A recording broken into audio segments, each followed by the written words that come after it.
Welcome to T eighteen news. మన channel మననేస్తాం. రాష్ట్రంలోని రైతుల సంక్షేమానికి ప్రభుత్వం ప్రాధాన్యతనిస్తుందని రాష్ట్ర ఐటీ పరిశ్రమల శాసనసభ వ్యవహారాల శాఖ మంత్రి డి శ్రీధర్ బాబు అన్నారు. సోమవారం రాష్ట్ర ఐటీ పరిశ్రమల శాసనసభ వ్యవహారాల శాఖ మంత్రి డి శ్రీధర్ బాబు మంత్రి మార్కెట్ యార్డు ఎక్లాస్పూర్ గ్రామంలో ఏర్పాటు చేసిన ధాన్యం కొనుగోలు కేంద్రాలను ప్రారంభించారు. మంత్రి దుద్దిల్ల శ్రీధర్ బాబు మాట్లాడుతూ సాంకేతిక పరంగా సమస్యలు ఉన్న రైతులకు కూడా త్వరలోనే 2 లక్షల రుణమాఫీ పూర్తి చేశామని అన్నారు. గత ప్రభుత్వాల కంటే అధికంగా ప్రజాప్రభుత్వం ఇప్పటికీ రుణమాఫీ చేసిందని అన్నారు. ఆధార్ కార్డు, రేషన్ కార్డు అనుసంధానం కాకపోవడం వల్ల కొన్ని సాంకేతిక కారణాలతో కొంతమందికి పెండింగ్ ఉందని, వ్యవసాయ శాఖ మంత్రి వాటిని పరిష్కరిస్తున్నారని, త్వరలోనే వీరికి రుణమాఫీ అందుతుందని, రుణమాఫీ ఆందోళన చెందాల్సిన అవసరం లేదని అన్నారు. రైస్ మిల్లులో రైతులకు ఎవరైనా తరగు పేరిట కోతలు విధిస్తే కఠిన చర్యలు తీసుకుంటామని మంత్రి హెచ్చరించారు.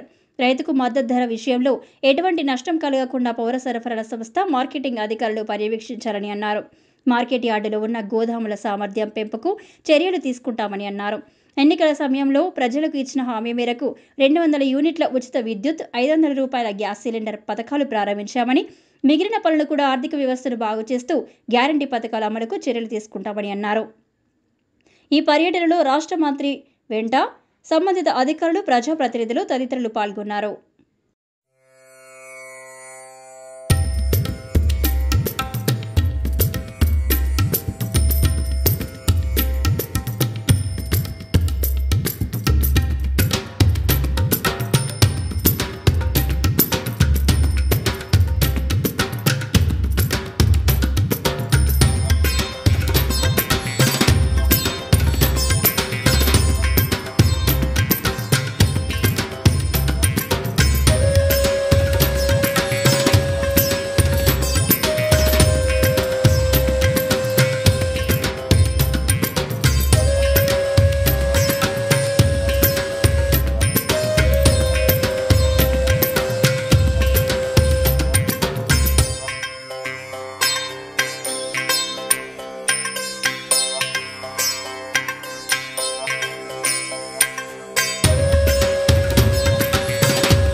రేపు రాబోయే కాలంలో మన రైతాంగ సోదరులందరికీ కూడా మరి కేంద్ర ప్రభుత్వం ఒక పక్కన డ్రోన్ ఫార్మింగ్ అని చేపడుతున్న తరుణంలో మన తెలంగాణ రాష్ట్రం కూడా ముందంజలో ఉండాలని వ్యవసాయ డిపార్ట్మెంటు అనేక ప్రయత్నాలు చేస్తూ ఉన్న సందర్భంలో మరి మీరు మీ గ్రామాలకు సంబంధించి ఇప్పటికే మా ఏఓలు వ్యవసాయానికి సంబంధించిన అధికారులందరూ కూడా మీరు మన దగ్గర నుంచి సమాచారాన్ని సేకరిస్తా ఉన్నారు.